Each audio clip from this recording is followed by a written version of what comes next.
Before we get into it, make sure you like the video and subscribe because Aniimo is adding so much stuff lately, and I'm covering all the important updates, guides, and features so you don't miss anything. Alright, so today we're talking about Aniimo base building and specifically the base you unlock early on called the RV. Now, when you first get it, you might think it's just some optional side thing, and technically, yeah, you don't have to use it. But I'm telling you right now, I really recommend you do, because the bonuses and the items you get from it are actually so good that ignoring it is basically choosing to progress slower for no reason. So what even is the RV? The easiest way to explain it is, imagine Power World base building, but without the guns. It's got that same kind of vibe where you're building up a home hub that helps you farm resources, craft useful items, and build a whole loop that powers up your character over time, except here, it's based around your RV as your main base building system. And it's actually more important than people think, especially once you realize how much it connects into eggs and rare Aniimo. One of the first things you'll notice is that around the RV system, there are missions and quests you can do.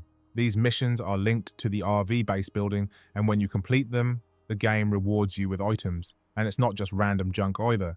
These rewards are the kind of items that directly help your base grow and help you progress faster. So the RV isn't just for looks or roleplay, it's like its own progression system that feeds into everything else you do in the game, and the loop is simple.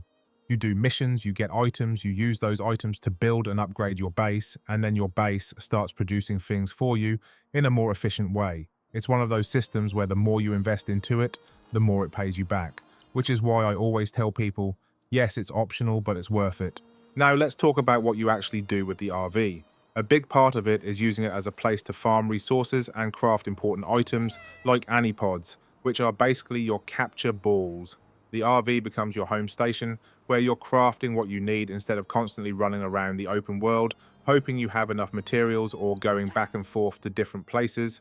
If you build your RV properly, you'll always have a steady flow of the stuff that matters. But here's one of the biggest reasons the RV is so good: the daily resource requests. You can hand in daily requests right at your RV, and when you do, you get in-game currency that is specifically for your base building. It's like a separate currency that exists purely to help you upgrade, unlock more things, and keep your RV progressing.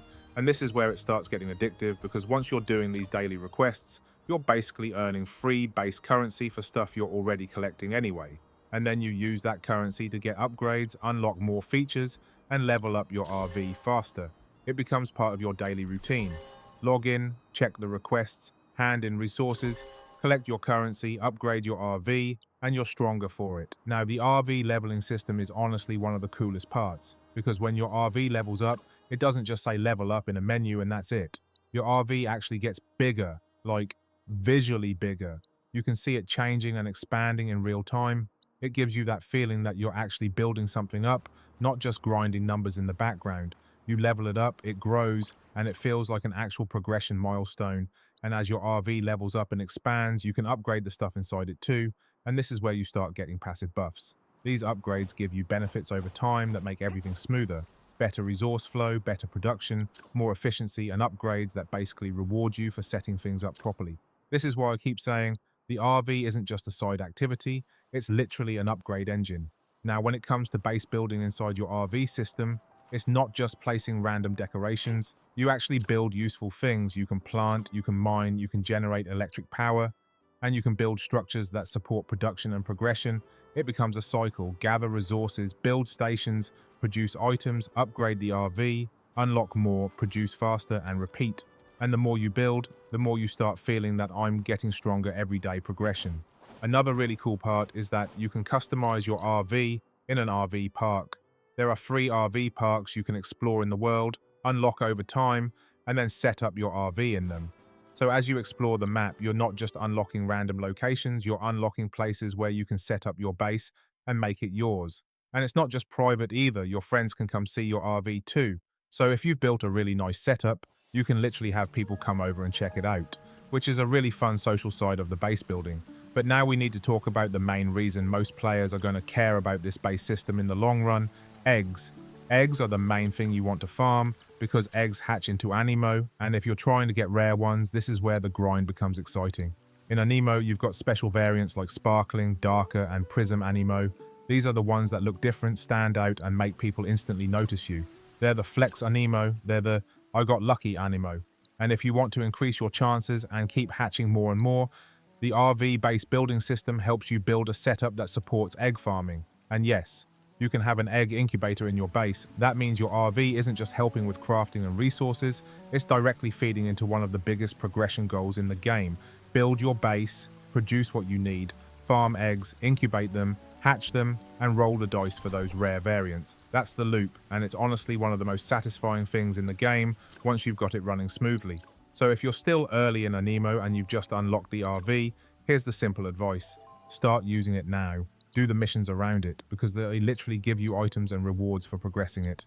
Don't skip the daily resource requests, because the base currency you get from those is too valuable to ignore. Focus on building the basics like resource production and power so your setup becomes efficient. And then build toward egg farming, because long term, that's what you're going to care about most if you want sparkling, darker, and Prism Aniimo. And honestly, once you get into the rhythm, the RV becomes one of the best parts of the game. It's chill, it's rewarding, and it makes everything else you do feel more organized and more powerful. So yeah, that's the RV-based building explained. If you want, I can do a follow-up video where I give you a clear best upgrade order for the RV, so you know exactly what to prioritize first for the fastest growth and the best rewards. And again, if you're enjoying these Aniimo guides, make sure you're subscribed, because I'm covering everything from new modes to updates to farming to the best ways to progress fast. Thanks for watching, and I'll see you in the next one.